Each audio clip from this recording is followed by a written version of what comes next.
नहीं करते।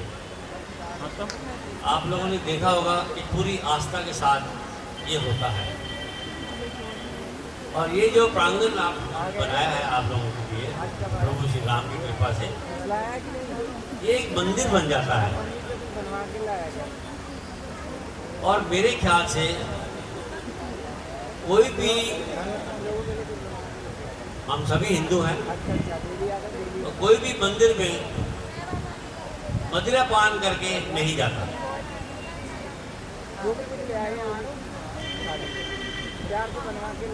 आप लोगों को, हम भी पशुओं से प्यार करते हैं, आप लोग भी प्यार करते हैं। आप भी अपने घरों में पालतू कुत्ते बिल्ली रखते हैं, लेकिन मेरी आपसे हाथ जोड़ के विनती है कि उनको आप इस प्रांगण के अंदर ना लाएं। कल 2 वारदातें ऐसी हुई और हमें दुख होता है वापस करने में। उनको वापस भेज दिया क्योंकि कुत्ते साथ लाए थे आप। ये हो सकता है कि कुत्ते हमसे ज़्यादा समझदार हैं, लेकिन जो वारदातें नोएडा और गाजियाबाद में और गुड़गांव में हुई हैं, उसको मद्देनजर रखते हुए हम आपसे क्षमा चाहते हैं कि आप इनको ना लाएं। और मदिरा पान करके तो खासकर ना आए।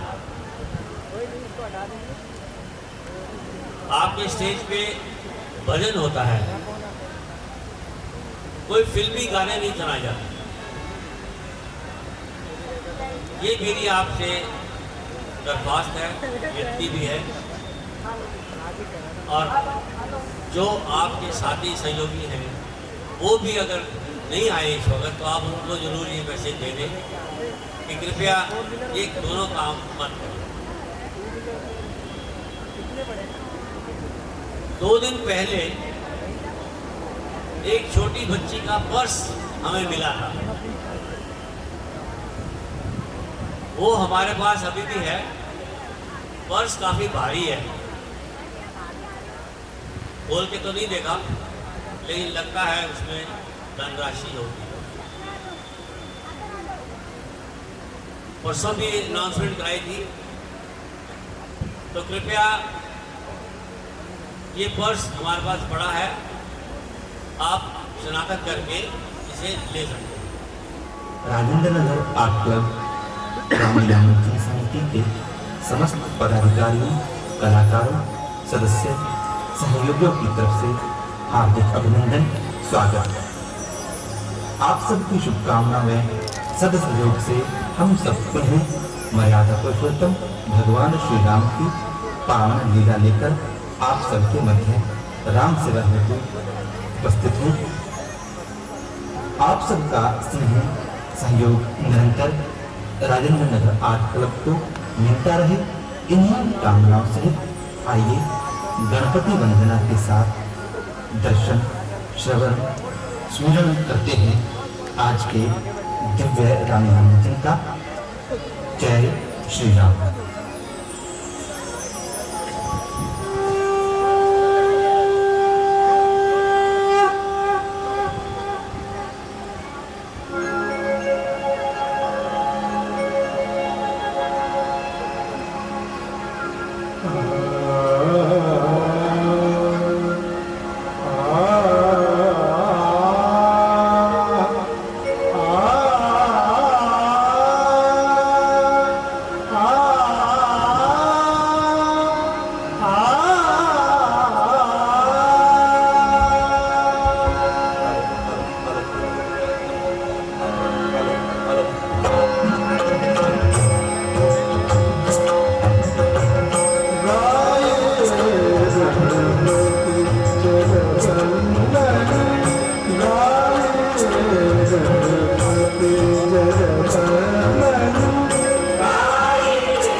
पतित पावन सीताराम रघुपति राघव राजा राम पतित पावन सीताराम सीताराम सीताराम भज प्यारे तू सीताराम सीताराम सीताराम भज प्यारे तू सीताराम रघुपति राघव राजा राम पतित पावन सीताराम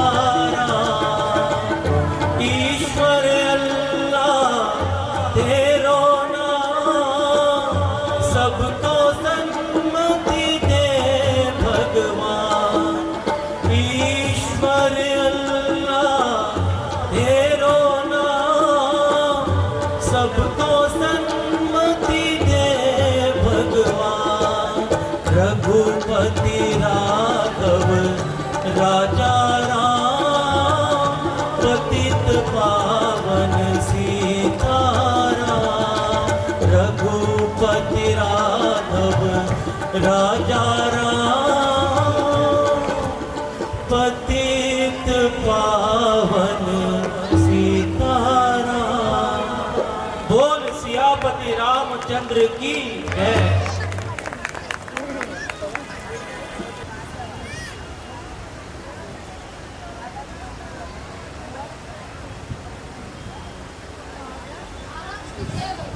सुखी रहो। कहो क्या समाचार लाए हो? कहो सभी माताएं और पिताजी सकुशल तो हैं? भैया राम और लक्ष्मण तो सकुशल है ना? तू आदमी है या पशु? मैं पूछ रहा हूँ कि हमारे यहाँ सब कुशल तो है और तू डट लगाया हुआ शीघ्र बुलाया है शीघ्र बुलाया है। ओहो कैसे मुख से पाला पड़ा है। भैया इसकी उल्टी सीधी बातें तो मेरे समझ नहीं आती।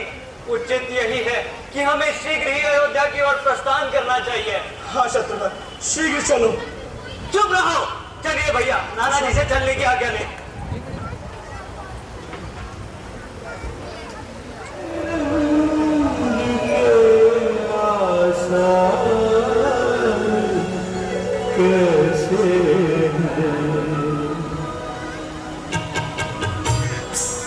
अयोध्या में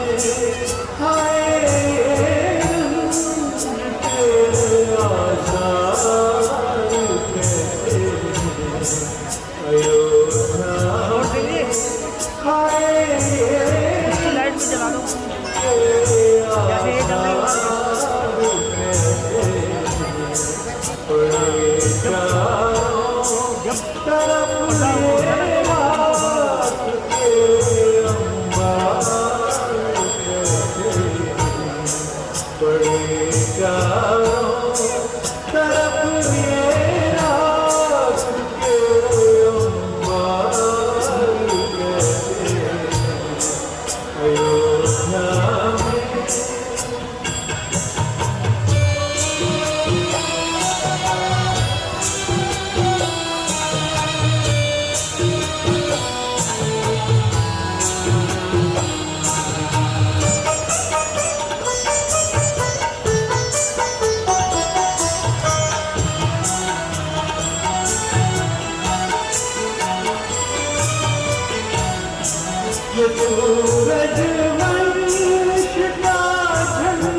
समझ में कुछ नहीं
भैया, अयोध्या की ये दशा देखकर दिल बैठा जा रहा है।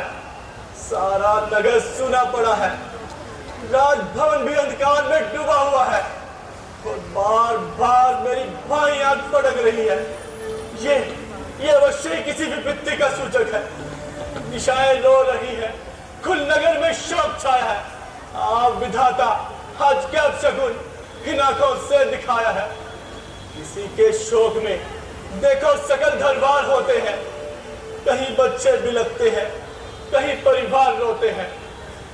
वह है शोक का समागम, नगरी की हवाओं में निराशा छा रही है कुल अयोध्या की दिशाओं में। हाँ भैया, आसार तो खराब ही नजर आते हैं। शीघ्र ही हमें राजभवन की ओर चलना चाहिए। हाँ शत्रुघ्न,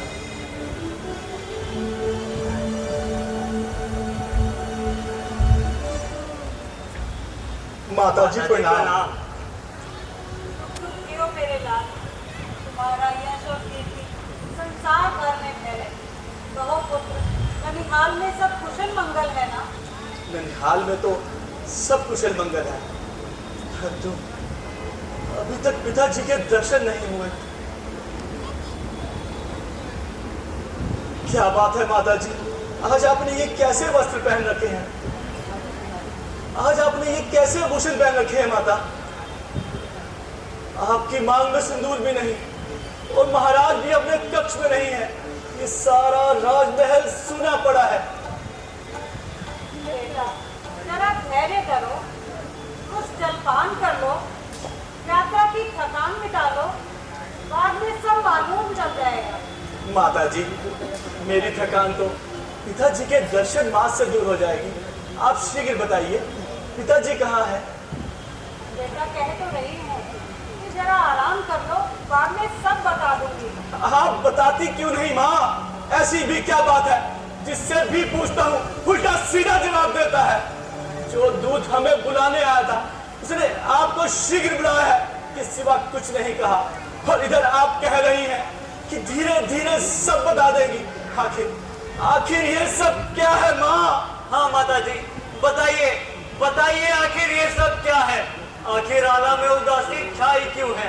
नगर की गलियां सुनसान, प्रजा के चेहरे उदास और महल में वीरान साया क्यों है?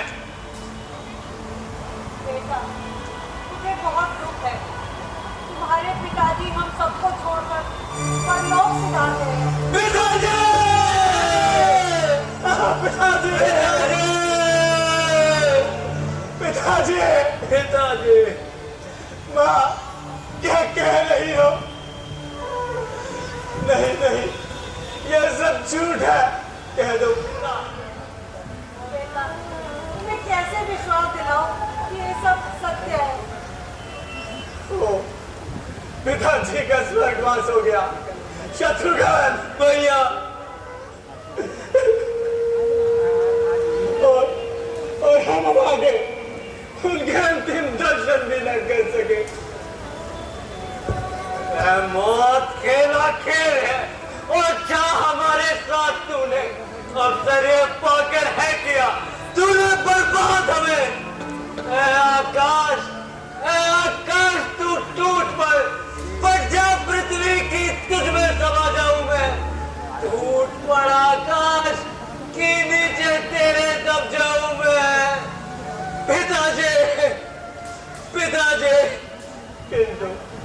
किंतु माँ, ये सब कैसे हुआ? क्या बताऊं बेटा, बस हाय राम हाय लक्ष्मण कहते हुए महाराज ने प्राण त्याग दिए। है क्या भैया राम और लक्ष्मण भी उनके पास नहीं थे? हाँ बेटा, वो तो पहले ही वनों को चले गए थे। वनों को चले गए? भैया राम और लक्ष्मण ने ऐसा कौन जो वो वन जाने को विवश हुए।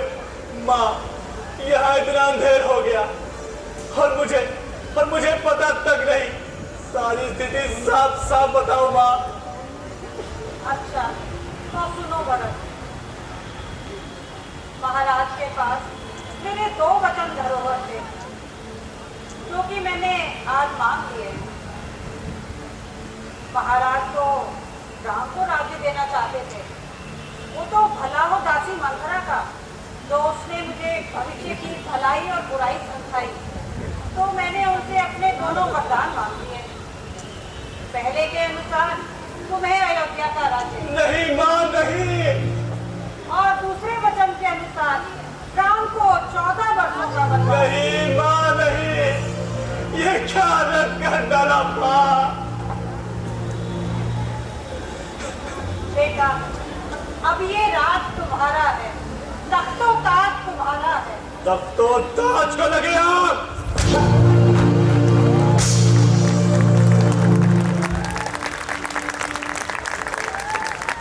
जब तुम्हारी जबान चली तो क्यों ना आग में जली। भैया राम को वनवास और मुझको ये सब भोग विलास। अब मालूम हुआ ये सारी आग तुम्ही ने लगाई है।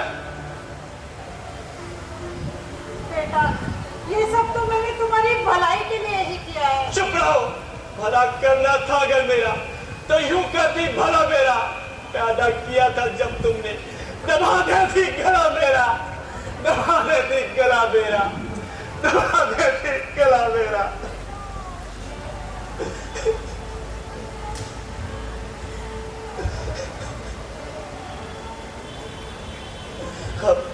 अब मुझे बेटा मत कहना। क्या कहा? अब तुम्हें मेरा बेटा होना भी स्वीकार नहीं? हाँ, मुझे तुम्हारा बेटा कहलाने में भी लज्जा आती है। माता, क्या तुम मेरी माता हो? क्या तुम ही जन्मदाता मेरी? तुम मन में ये कल्पना करो कि बेटा जन्मा ही नहीं मैंने, मैं समझूंगा बेमां का हूं, कोई माता ही नहीं मेरी।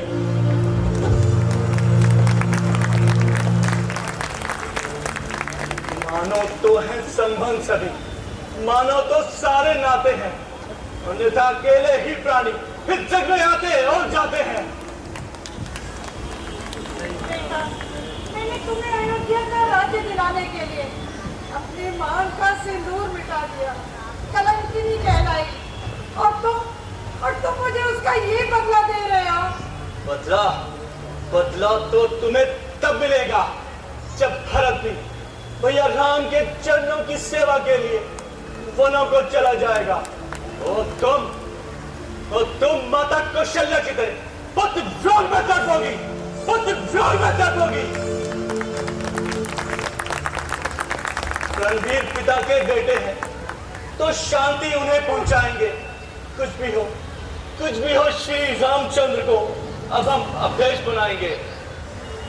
मिलता है राज्य बड़े ही को, मत यही न्याय पूर्वक है। राजा तो श्री रामचंद्र है, ये भरत तो सदा सेवक है। ऊपर सुनते सूर्य चंद्र, नीचे गंगा यमुना साक्षी, करता हूं आज प्रतिज्ञा में, करके बच्चा बच्चा साक्षी।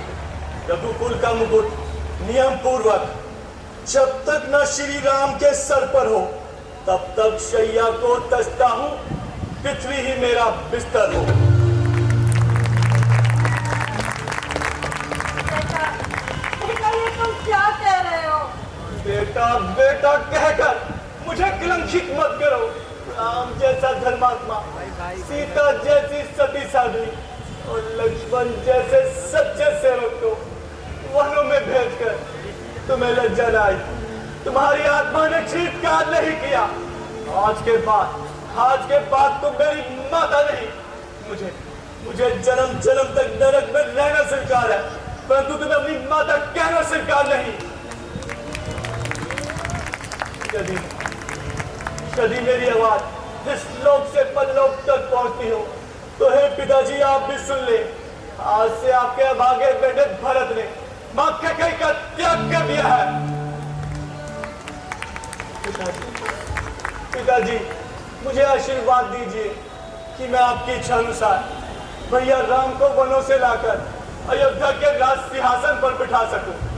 और महारानी कैकेयी, यदि तुम स्त्री न होती तो तुम्हारे दुष्ट कर्म के लिए आज मैं अपने हाथों से तुम्हारे टुकड़े टुकड़े कर देता, टुकड़े टुकड़े कर देता।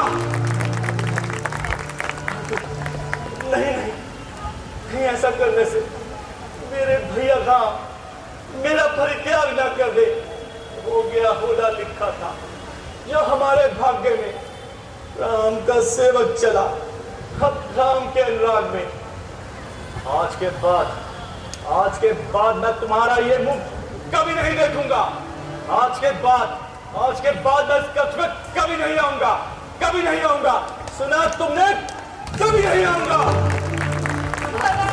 भैया ना, भैया ना। मेरी बात तो सुनो बेटा। जो नारी कुल का नाश करे, एक दासी के भड़का देने भर से मोह ममता लोभ के वशीभूत, जो नारी पति पर घात करे, श्री रामचंद्र जी को वनों में भेज, जो सुख मेलों का प्राप्त करे, कैसे उनको माता कहते, कैसे लज्जा का भाग बने। मेरी भी यही प्रतिज्ञा है कि आज के बाद मैं तुम्हारा ये मुंह कभी नहीं देखूंगा। आज के बाद मैं भी इस कक्ष में कभी नहीं आऊंगा। सुना तुमने? कभी नहीं आऊंगा, कभी नहीं आऊंगा, कभी नहीं आऊंगा। तुमको मेरी बात सुनो।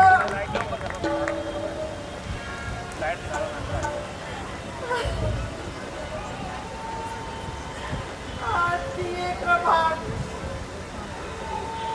विधाता जाने क्या रूप लेकर आ रही है। किसी को वनवास, किसी को नरेश और किसी को व्याकुल करने के लिए। किंतु होनहार तो मेरे वश में नहीं। मैंने राम को अपने भरत से भी सदा अधिक चाहा है। फिर आज ये मुझसे क्या हो गया?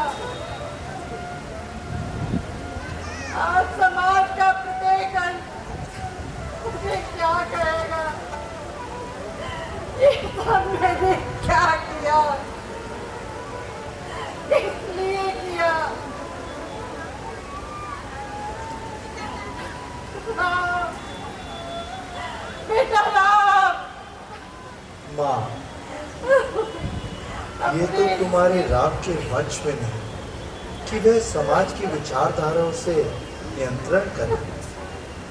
समाज से मिले हुए प्रत्येक दोष, भूल, शब्द सहन करने के लिए क्षमता बनाइए माँ, हिम्मत रखिए। क्या मैं सब में सहन कर सकूंगी? और फिर तुम्हारी दुखी आत्मा का अभिशाप। अभिशाप? ये अभिशाप कैसा माँ? तुम्हारा राम कभी नहीं भूल सकेगा कि राम के प्रति माँ कैकेयी का प्यार और कौशल्या माँ से अधिक रहा है। मुझे तो लगता है कि इसमें भी माँ कैकेयी राम के भविष्य को उज्जवल बनाने का प्रयत्न किया है माँ। अच्छा माँ, अब अपने राम को आशीर्वाद दो कि वह कुछ नेक कार्य कर पाए। बेटा, मैं किस मुंह से कहूँ? अपने कई के पास तो कामना के दो शब्द भी नहीं। मुझे आशीर्वाद देने का अधिकार भी नहीं है राम। माँ, आज के अंधकार में भले ही आपको कोई कितना भी बुरा समझे माँ, किंतु भविष्य में आप कर्तव्य पालन की अमिट उदाहरण बनेंगी। मुझे विश्वास है कि आज की कहानी में कोई विशेष कारण छुपा है।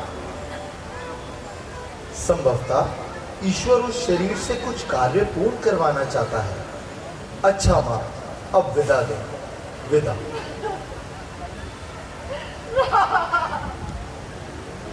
बेटा राम, अपनी दोषी माँ को क्षमा कर दो बेटा।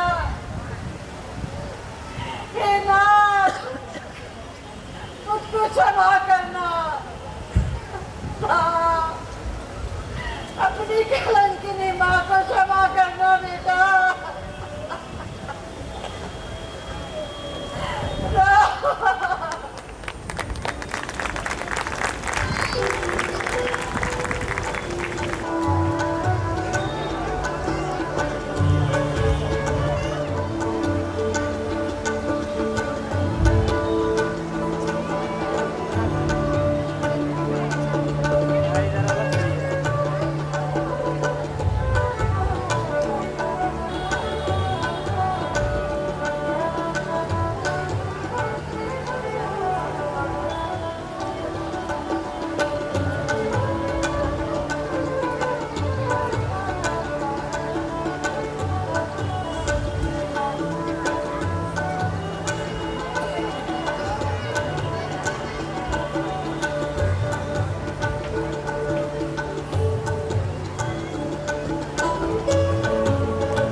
लक्ष्मण, लगता है हम समुद्र के निकट आ पहुंचे हैं।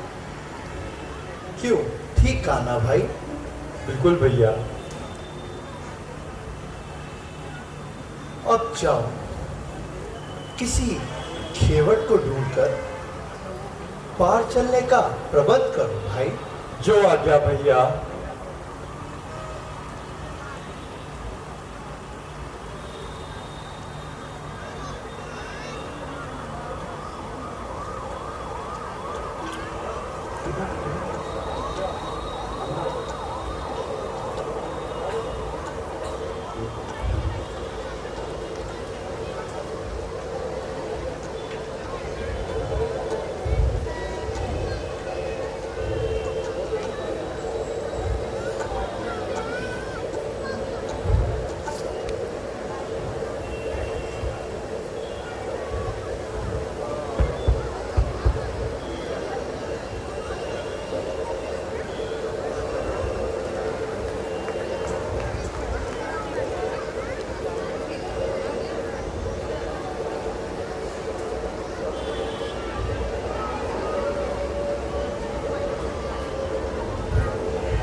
क्यों भाई, हमें इस नदी के पार उतार दोगे? पार तो उतार देंगे, पर क्या आप अकेले ही चलेंगे? नहीं नहीं, मेरे पूछे बड़े भाई और भावज भी साथ है। वो घाट पर खड़े नदी की ओर ही देख रहे हैं। यदि कष्ट न हो वो वहां तक चलो चलो। हाँ हाँ, चले चलो।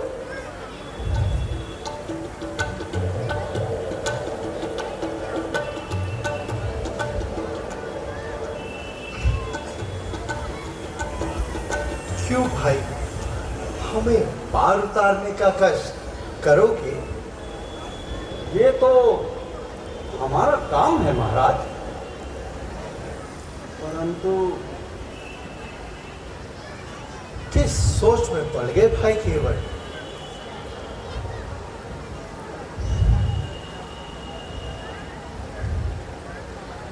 केवल सुनो तू तरनी केवल हार, सुनो ये बात हमें जाना है पर ये पार। सुनो तू तरनी केवल हार, सुनो तू तरनी केवल हार, हमें जाना है पर ये पार, हमें जाना है पर ये पार। केवट पार उतार दे, जाना हमें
भगवान, आज आपके दर्शन भये, मेरे अहो भाग्य।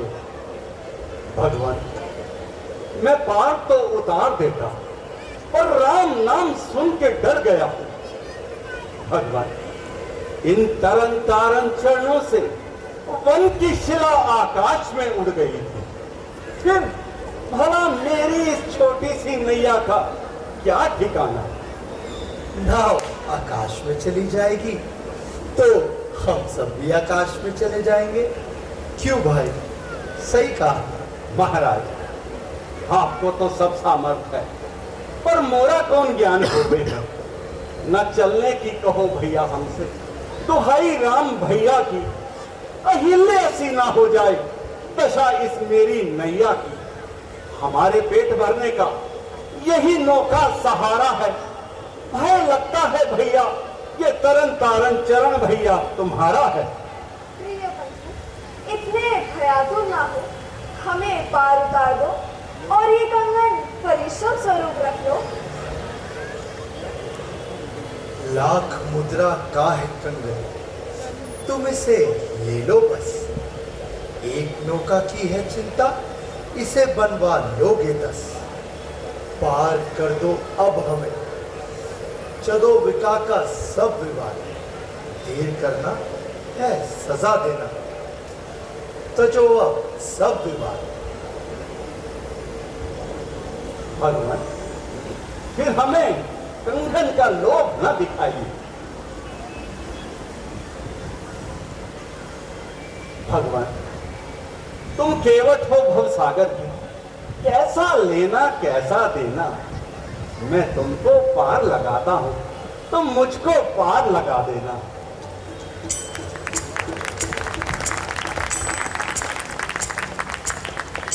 भगवान, एक संशय का समाधान कीजिए।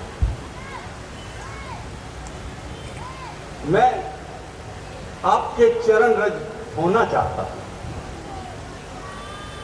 चरण धोने की क्या आवश्यकता है केवट? भगवान, चरण धोने से ना नौका के उड़ने का भय नहीं रहेगा। अच्छा भाई, तुम अपनी शंका दूर कर लो।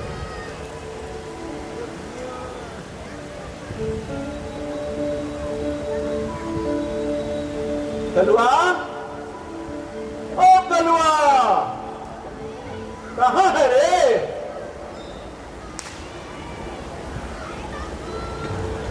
अरे आओ,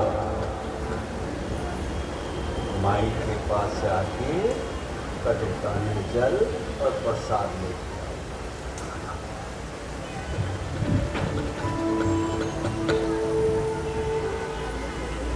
भैया, मेरी एक शंका है। केवट बार बार आपके चरण पकड़ने की विनती क्यों कर रहा है? लक्ष्मण, एक समय की बात है जब मैं क्षीर सागर में वास किया करता था। उस समय ये केवट कछुए के रूप में सागर में रहता था और ये मेरे चरण बार बार छूने की कोशिश करता था। जब भी ये मेरे पांव की ओर आता, तब सीता रूपी लक्ष्मी अपने हाथों से हटाकर इसे अलग कर देती, और जब ये मेरे शीश की ओर आता, तब तुम शेषनाग के रूप में अपना फन मारकर इसे हटा देते। अभी उस कछुआ रूपी केवट को अवसर मिला है, तथा हमें भी इसका आग्रह मंजूर होना चाहिए, क्योंकि हमें गंगा पार जो जाना है। अरे आ जाओ जल्दी।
बार बार बलिदान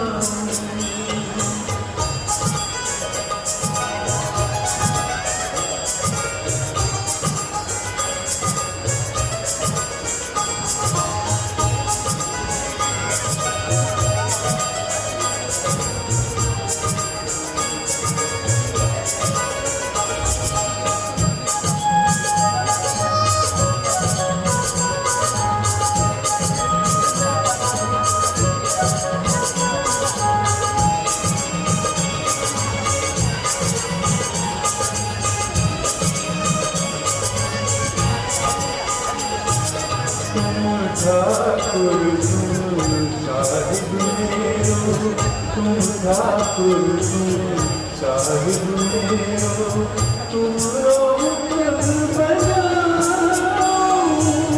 तुम रोग बजाओ, हे राधम रे तेरो तेरो, हे राधम रे तेरो तेरो, चरण शरण सुख पाऊं।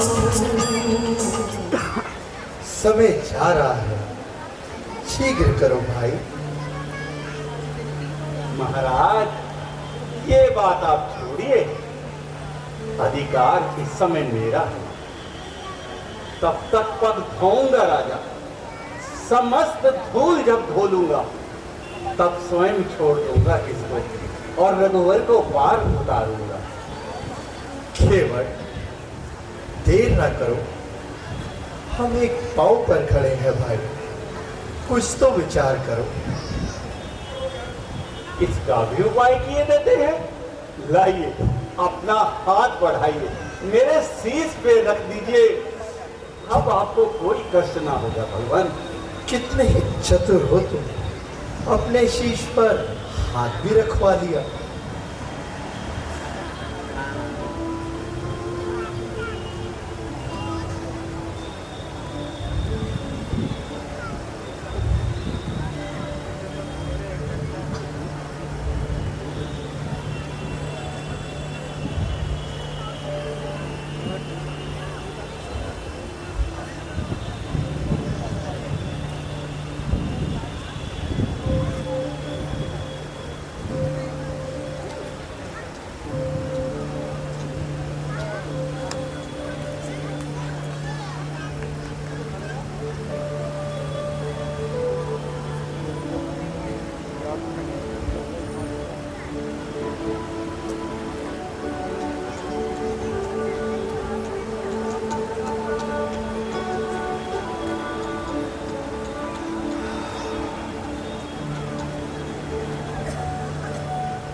आइए भगवान।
बस मोरी जान गैया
मोरी जान नैया पार लगाना रे नैया पार लगाना नैया पार लगाना रे नैया पार लगाना नैया पार लगाना रे नैया पार लगाना रे नैया पार लगाना रे नैया पार लगाना रे नैया पार लगाना रे नैया पार लगाना रे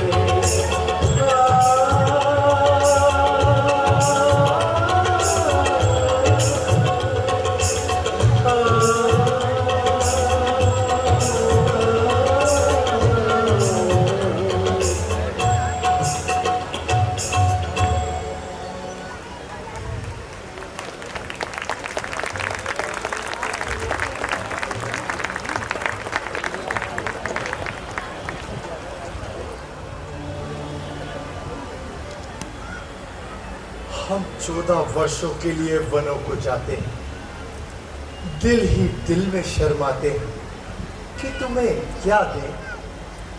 लो ये कंगन बेसुरूप लो।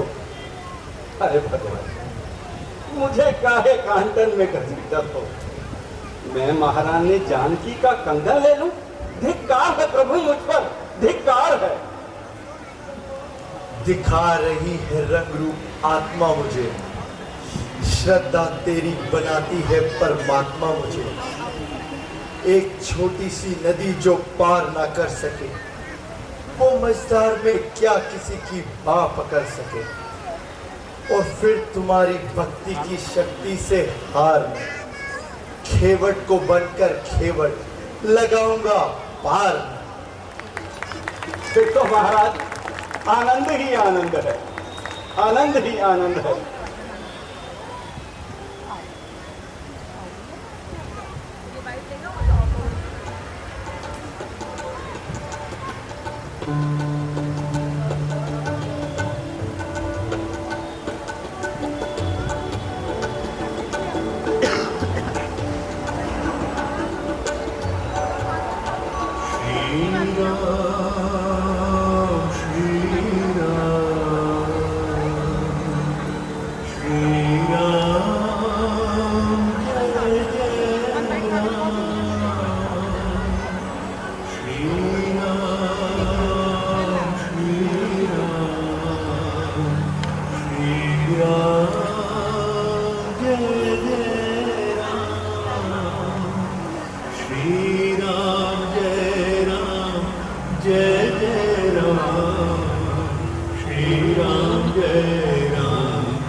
सियापति रामचंद्र महाराज की।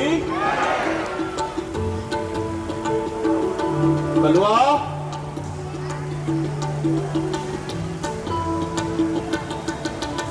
आजा बेटा।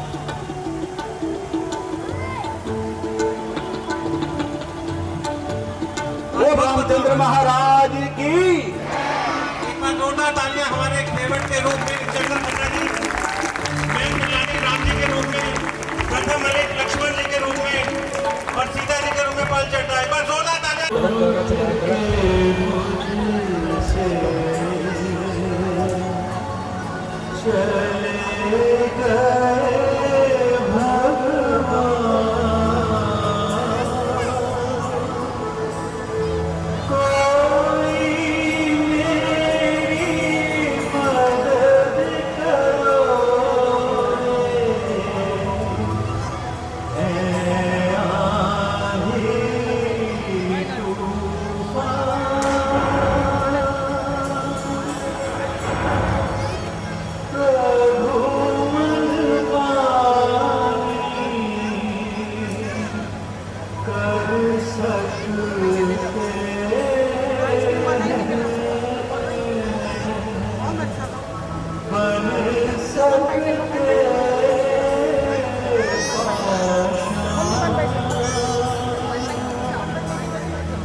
भैया लक्ष्मण, माता जानकी, तुम कहाँ हो? भैया राम। प्रिय, मैं देख रहा हूं तुम हर समय उदास और चिंतित रहती हो। जब भी तुम्हें ऐसी अवस्था में देखता हूं तब मुझे खेद होता है। मैंने तो तुम्हें पहले ही वनों में आने से मना किया था सीधे।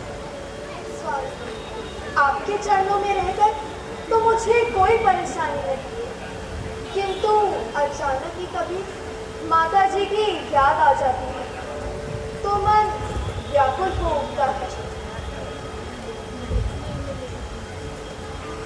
भैया, ऐसा प्रतीत होता है कि बड़ा ही प्रबल होता है भैया।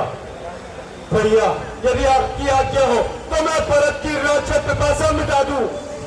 नहीं लक्ष्मण, भरत जैसा भाई पर कभी शंका नहीं करते। बस भैया बस, आपकी इन बातों ने ही आज हमें इस दशा तक पहुंचाया है। शांति और क्षमा की भी कोई सीमा होती है भैया। लक्ष्मण, पहले तो ऐसा हो नहीं सकता कि भरत को राज्यमत हो गया हो। यदि हो भी गया हो तो क्या तुम अकेले ही इतनी बड़ी सेना का सामना करोगे? हे नाथ, रोकते रहे सदा, पर आज रोक नहीं मुझे। सौगंध आपको है मेरी, इस समय टोकना नहीं मुझे।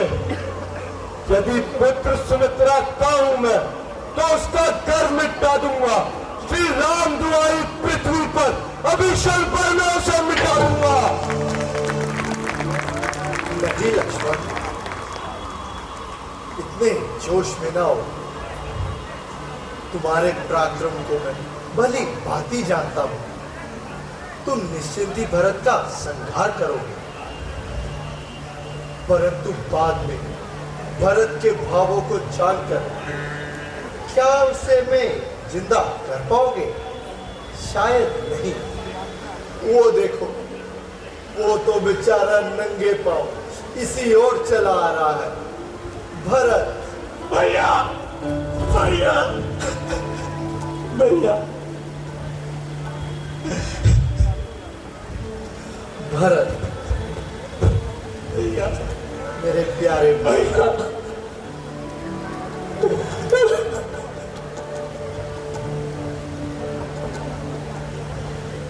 शत्रुघ्न, भैया राम। माता जी प्रणाम। तुम कैसे हो मेरे भाई? लक्ष्मण, मेरे भाई। गुरुदेव,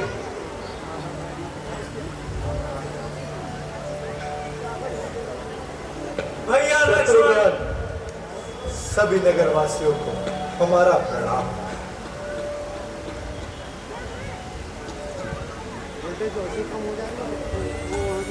दुखी मन और दुखी हृदय पर आप करुणा करो स्वामी। शरण में आप पड़ा हूँ, मेरी रक्षा करो स्वामी। भरत, कहो, चित्त तो प्रसन्न है। अयोध्या में सब कुशल मंगल तो है मेरे भाई।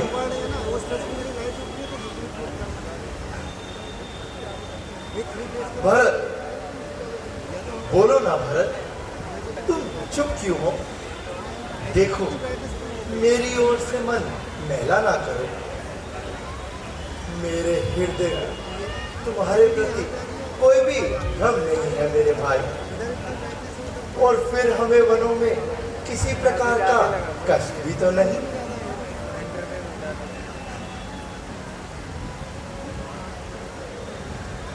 भरत,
सब कुछ तो मेरे खून कर्मों का फल है।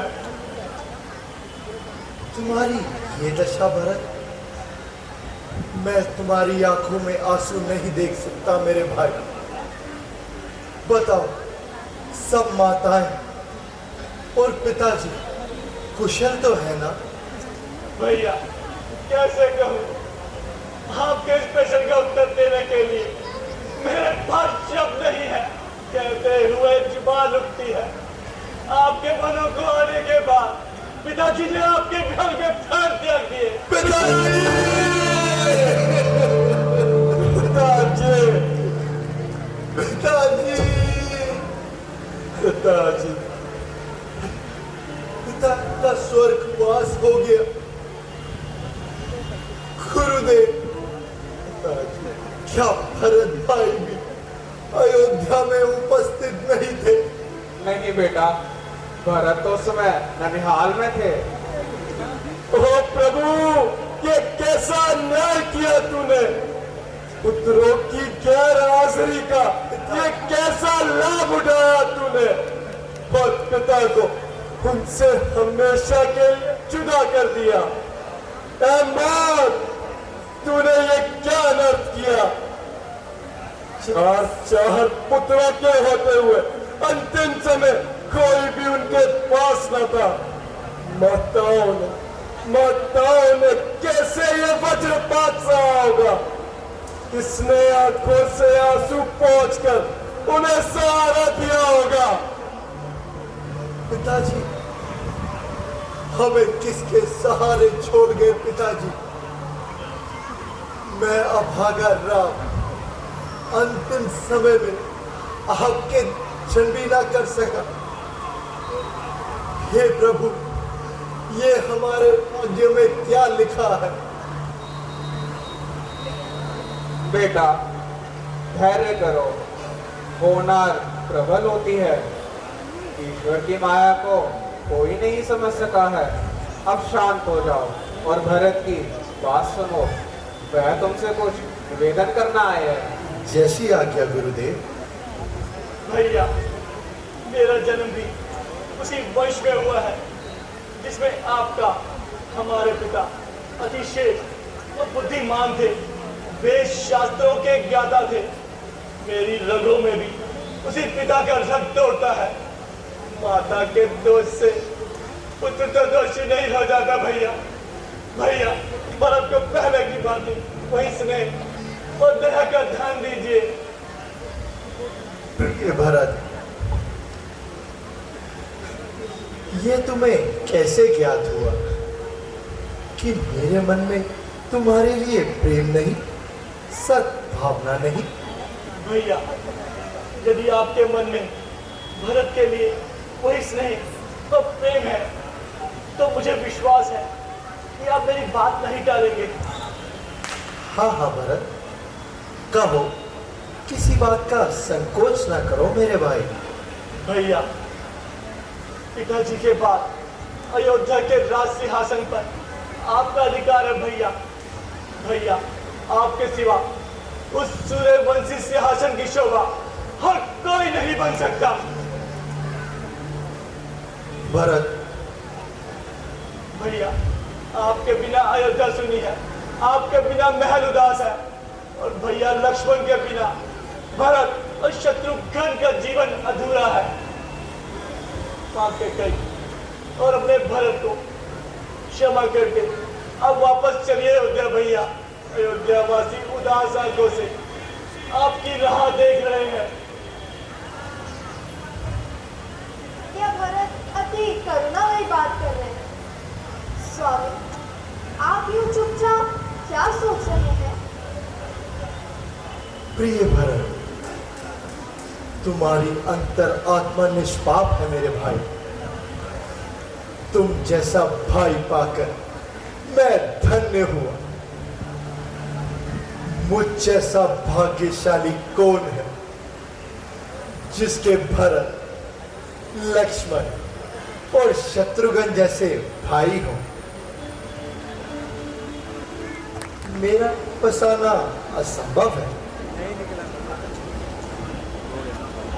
पिताजी का वचन और माता कैकेयी की आज्ञा का पालन करे बिना मैं अयोध्या वापस नहीं आ सकता मेरे भाई। अच्छा अच्छा, तो जब तक 14 वर्ष समाप्त न होंगे तब तक मैं भी आपके चरणों में यही रहूंगा भैया। प्रिय भरत, ये कैसी बातें कर रहे हो? राज्य के बिना प्रजा पितृहीन होती है। पिताजी की आज्ञा मेरे लिए है और मेरी आज्ञा का पालन करना तुम्हारा धर्म है।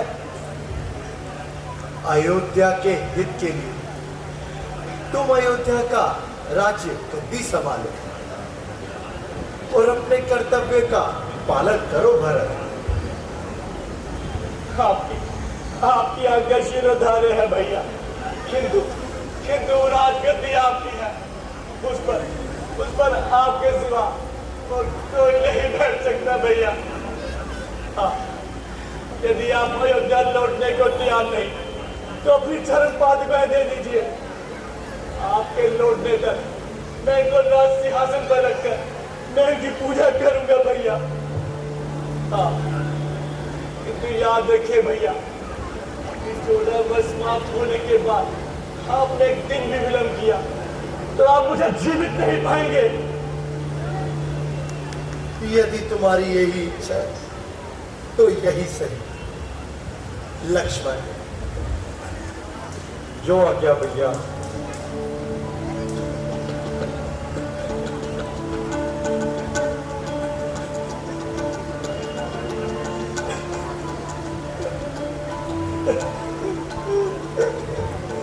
नहीं भरत,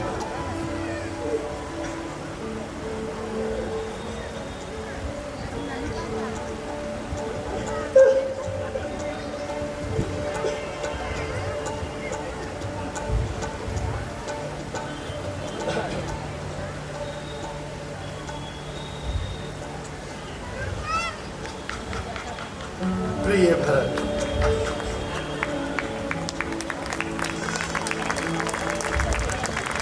प्रिय भरत, मन में किसी प्रकार का दुख न करना। मैं 14 वर्ष समाप्त होते ही अयोध्या लौट आऊंगा। माताओं को हम सबकी ओर से प्रणाम कहना।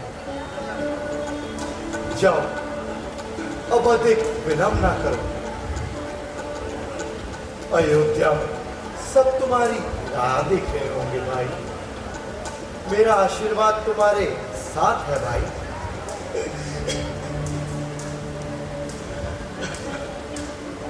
गुरुदेव,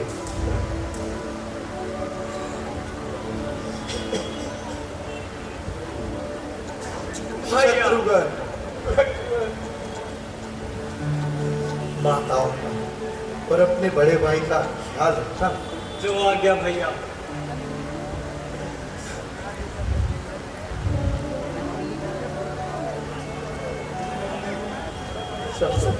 भैया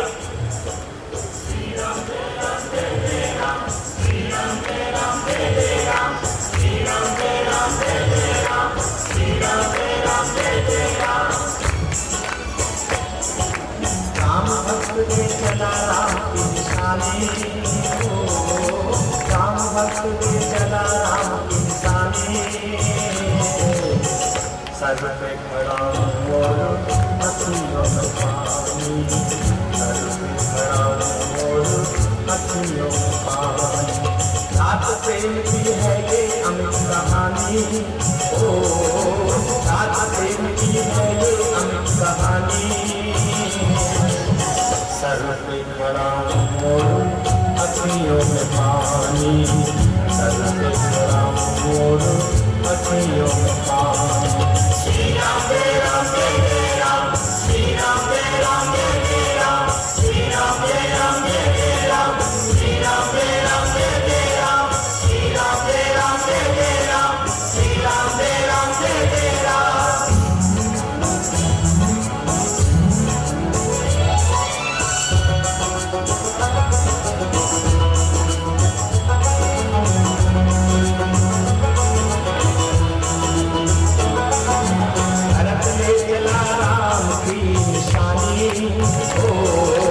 भरत ने मिला राम की निशानी, सर पे राम अखियों में पानी, सर पे राम अखियों में पानी। श्री राम जय राम जय जय राम, श्री राम जय राम जय जय राम, श्री राम जय राम जय जय राम, श्री राम जय राम जय जय राम, श्री राम जय राम जय जय राम, श्री राम जय राम जय जय राम, श्री राम जय राम जय जय राम, श्री राम जय राम जय जय राम, श्री राम जय राम जय जय राम, श्री राम जय राम जय जय राम।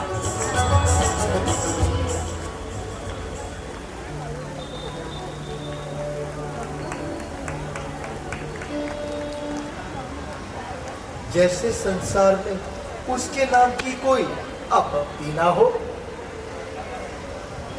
आज ये क्या बातें हो रही हैं भैया? क्या यहाँ भी कोई उपदेश छिपा है? हाँ लक्ष्मण, सृष्टि का हर एक कण एक बेजुबान उपदेशक ही तो है मेरे भाई। देखा नहीं तुमने इन बहती जलदार की लहरों को? इनकी रूप भाषा कह रही है, हर चट्टान से टकराता बढ़ता चल अपने अतीत की ओर। और यदि कोई लहर विचलित हो जाए तो चट्टाने नामो निशान मिटा देती हैं लहरों का लक्ष्मण। लक्ष्मण, वो कमल का पत्ता देखो, कितना सुंदर उपदेशक दे रहा है। इतना तो अवश्य है कि संसार की प्रत्येक वस्तु एक उपदेशक है, किंतु उसका उपदेश क्या है ये तो केवल आप ही बता सकते हैं। कमल कहता है, संसार में मेरे बाती जीवन बिताओ। इस संसारिक माया जाल को थोड़ी देर के लिए जल समझ लो और देखो कमल में कितना त्याग है। ये माया जाल से घिरा हुआ रहकर भी कितना अलग है।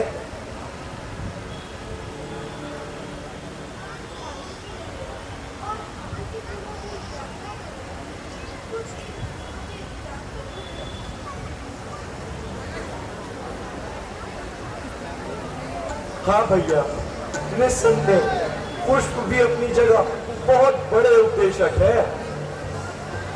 जैसे लक्ष्मण? भैया, आपके होते हुए भला ये लक्ष्मण क्या ज्ञान दे सकता है? माता जी, आप भैया से अपने प्रश्नों का समाधान कराइए और मैं फल लेकर शीघ्र ही लौटता हूँ।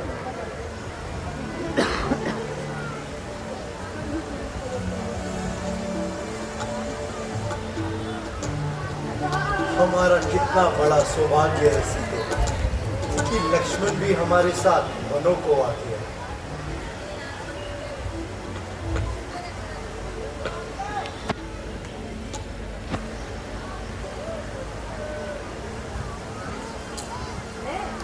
मैं लंकापति राजा रावण की बहन हूँ, स्वरूप नखा। हाँ, स्वरूप नखा। स्वरूप नखा का शुद्ध रूप है स्वरूप की खान।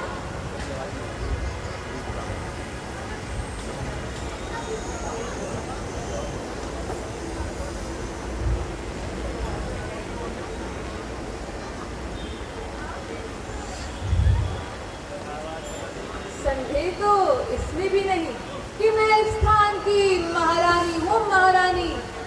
मेरे भय से मनुष्य ही नहीं देवता तक कांपते हैं। ठहरिए देवी, हम कुछ अपनी धर्मपत्नी से अकेले में बात करना चाहते हैं, यदि आपको आपत्ति ना हो।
आपकी दृष्टि इसी ओर लगी रही।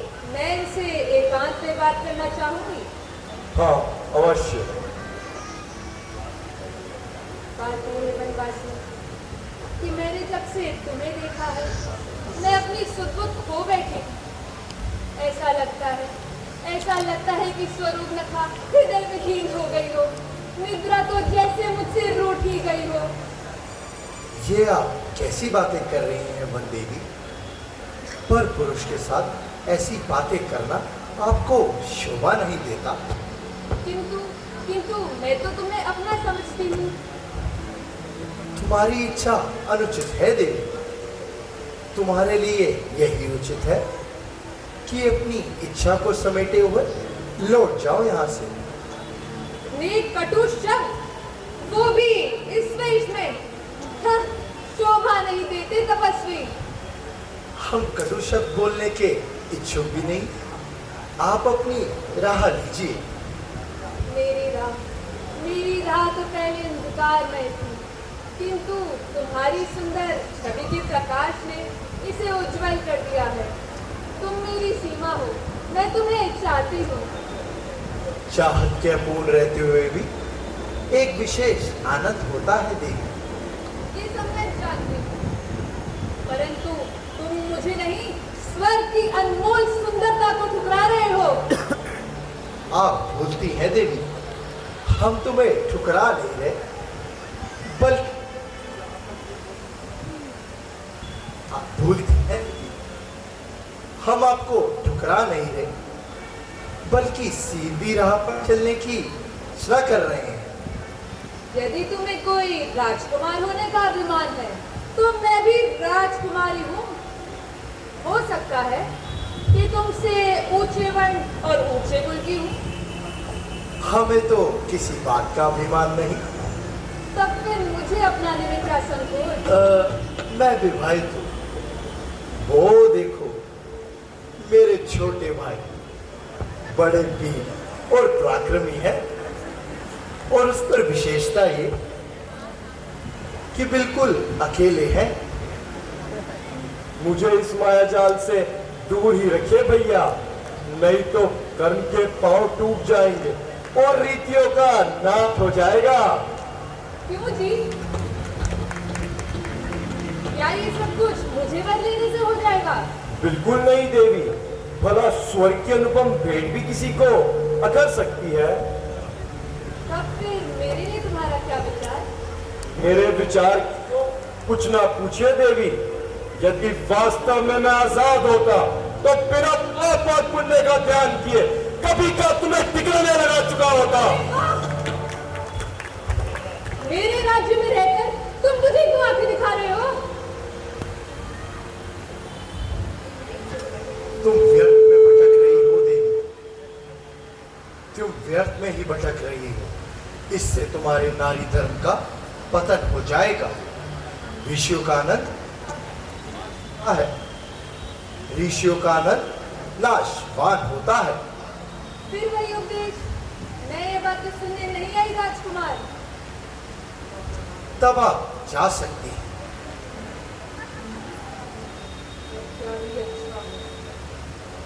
क्यों ना जाने से पहले मैं इसे ही खत्म कर दूं।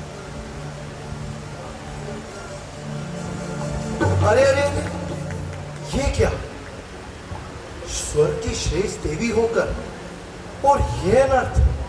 जब तक ये जीवित है आप मुझे नहीं अपनाएंगे राजकुमार। मैं आपसे विवाह करना चाहती हूँ। परंतु मुझसे ही क्यों? मेरे छोटे भाई लक्ष्मण भी तो है। मैं इनसे विवाह करने के लिए तैयार हूँ भैया। सच? तब से मुझे पहले क्यों नहीं कह दिया था? मेरी तो आदत ही कुछ ऐसी है। जी पर दी जाइए। आज्ञा कीजिए। तुमने जो माता जी को बुरा भला कहा है, उनसे उसकी क्षमा मांग लो, फिर मैं तुमसे विवाह कर लूंगा। बस इतनी सी बात है। लो तो मैं क्षमा मांग ही लेती हूँ। यूं नहीं, राजकुमारी होते हुए। तुम्हें क्षमा मांगने की रीति भी नहीं जानती। ठीक है राजकुमार, मैं सीता से केवल सीता नहीं,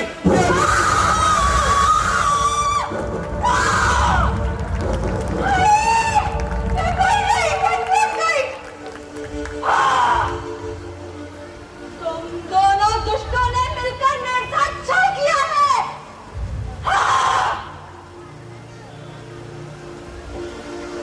का बदला मैं तुम दोनों से अवश्य लूंगी, अवश्य। भैया, भैया। सूर्पनखा रावण की बहन है लक्ष्मण। अब हमें ध्यान रखना होगा। बिल्कुल भैया। युद्ध की नींव ठन गई, लड़ाई झगड़े का बीज बोया गया। सूर्पनखा रावण की बहन है, वो जरूर आकाश सर पर उठाएगी और आतंक मचाएगी। अब हमें सावधान रहने की आवश्यकता है मेरे भाई। इसी प्रकार बचाव किया जा सकता है। उसके भाई बंधु जरूर आएंगे और शोर मचाएंगे। भैया, आपको किस बात का खतरा? और फिर मेरे बाण कुछ कम है क्या? शत्रुओं के लिए काल के समान है। भैया, आप बिल्कुल चिंता ना करें। जिसके सर पर मौत सवार होगी वही हमारे बाणों के सामने आएगा और अपने किए का फल आएगा। मुझे किसी से डर नहीं और मुझे किसी से क्या खतरा। 1000 बार काल भी सामने आए तो टुकड़े टुकड़े हो जाए। किसी में साहस जो मेरी तरफ आग भी उठाए। मुझे तो केवल सीता की रक्षा का ख्याल है कि इनकी निगरानी कौन करेगा। भैया, आखिर मैं किस लिए चरणों की सेवा को आया हूँ? इनकी रक्षा करना मेरा परम कर्तव्य है। बस यही मतलब था मेरे भाई, वरना किसी से क्या डर। देखो भैया, देखो, सामने आकाश पर धूल छा रही है। प्रतीत होता है कि वो अपने सहायकों को लेकर यहीं आ रही है। तो शीघ्र करो लक्ष्मण, सीता को लेकर किसी सुरक्षित स्थान पर चले जाओ। राक्षसों के सामने स्त्री का आना कदापि उचित नहीं। मैं स्वयं उनसे युद्ध करूंगा। और आज बाणों की परीक्षा का समय भी मिल रहा है। जो आ गया भैया। चलिए माता जी।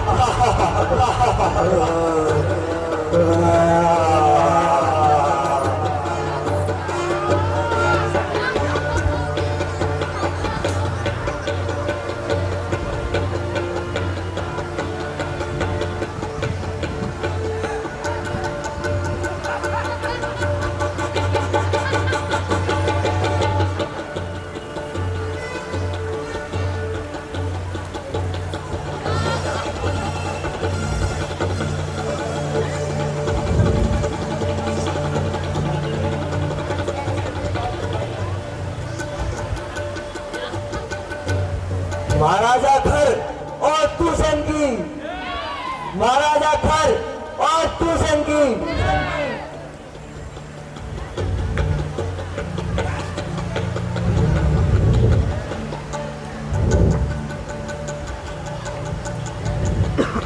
सेनापति, चलो महल की ओर चलते हैं। किधर है महल?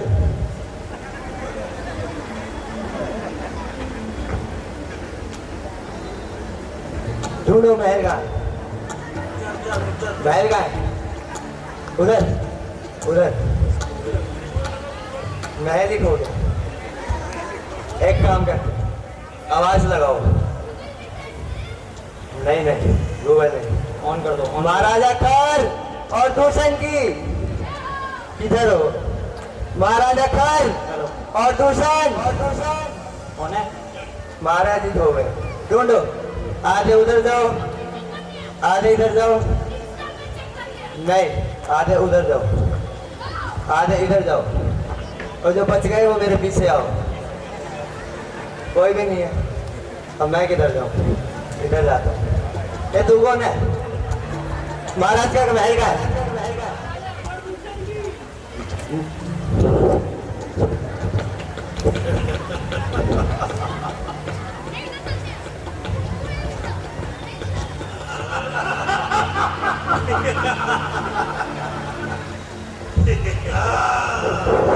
जाओ और जाकर सेनापति को बुला कर लाओ। हाँ, शीघ्र जाओ और सेनापति को बुला कर लाओ।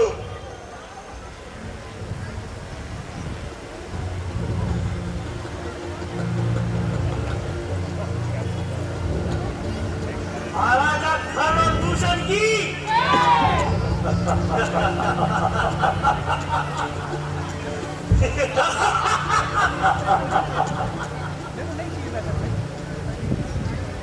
सेनापति सेनापति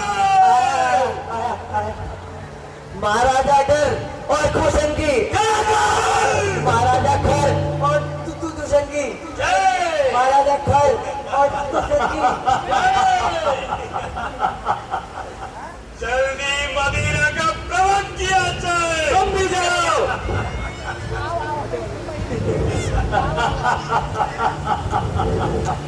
भाई खर, आज तो मजा ही आ जाएगा।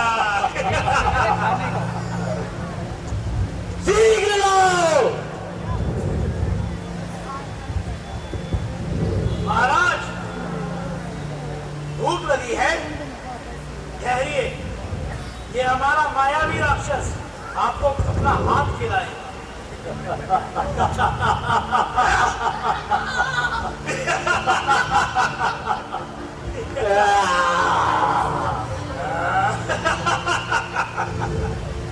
लो भाई दूषण।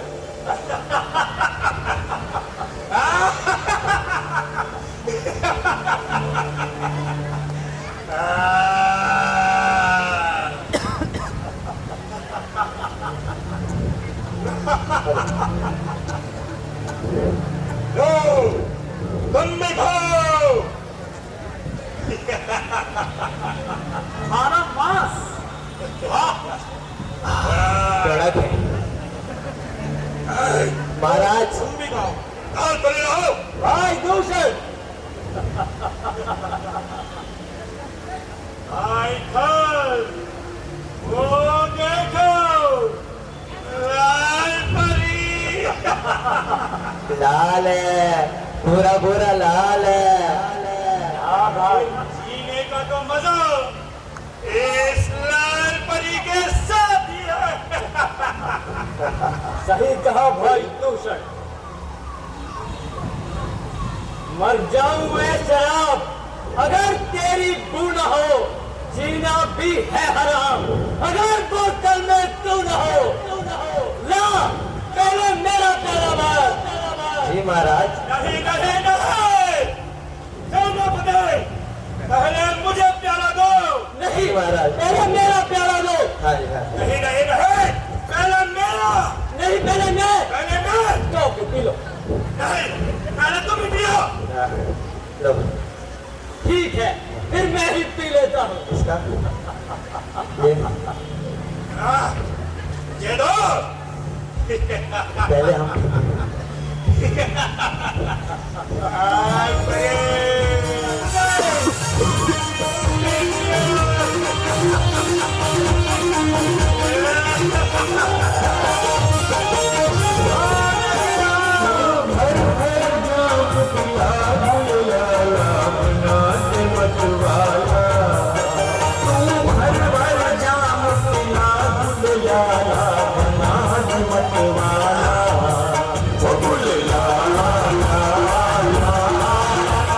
ला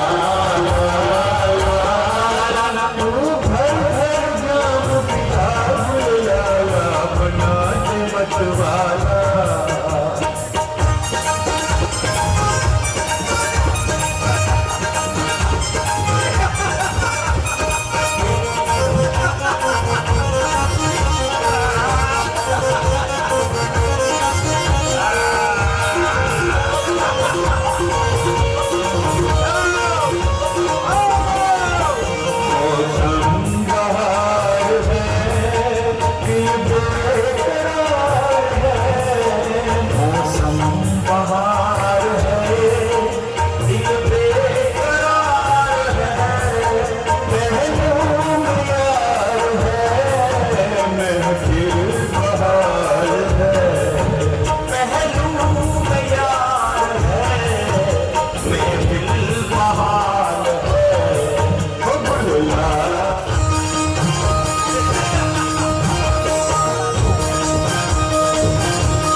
यदि और मदिरा हो जाए तो मजा आ जाएगा।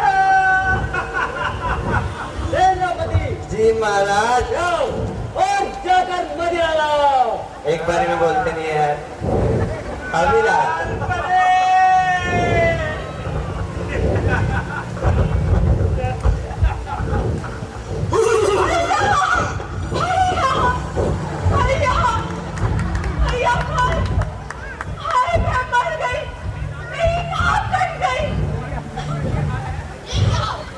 है कौन? बहन स्वरूप देखा। हमारी बहन का ये हाल है हुआ और तुम्हें मदिरा पीने का ख्याल है। क्या हुआ बहन, बताओ क्या हुआ? हुआ ये क्या हुआ? सेनापति, आखिर तुम्हारी ये दशा किसने की? नाक कटी नकटी हुई, चेहरा लहू लुहान हुआ। बता दे बहन स्वरूप ने कहा, ये कहा तेरा घमसान हुआ? बताओ तेरा ये हाल किसने किया? किस जानिब ने ये हरकत की? किसके सर पर है मौत चढ़ी? जीने से है पहचान कर, किसकी है ये पूरी करे? क्या बताऊं भैया, बैठे बैठे मन लगा फुलाने, मैं चली गई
जो काटे नाक कान तेरे और चिंता रहे जमाने में इक्कार मुझे पर मेरी लानत है शत्रु खाने में। बहन शर्म दिखा। कौन है हमारे मौत का दुश्मन? इसने हमारी बहन पर क्या हाथ किया है? जाओ बहन स्वरूप दिखा। तुम जाके महला में विश्राम करो। अब तक हम उन दोनों को करके जाओ बहन, तुम जाकर महलों में विश्राम करो और तुम्हारी इस नाक का बदला हम उन वनवासियों के सिर पर बनाएंगे।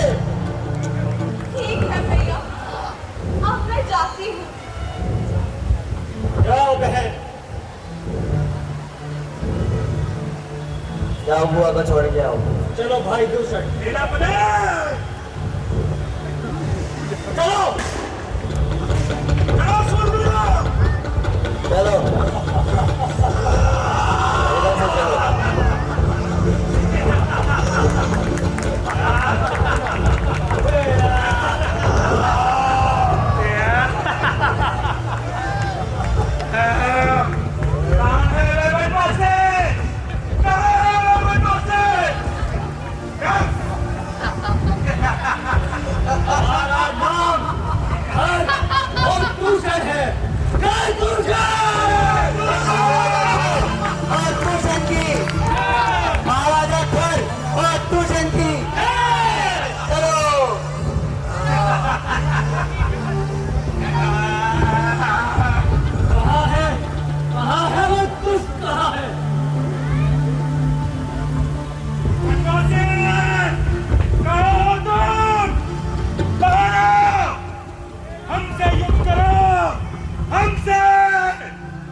मिश्रा एक बार जोरदार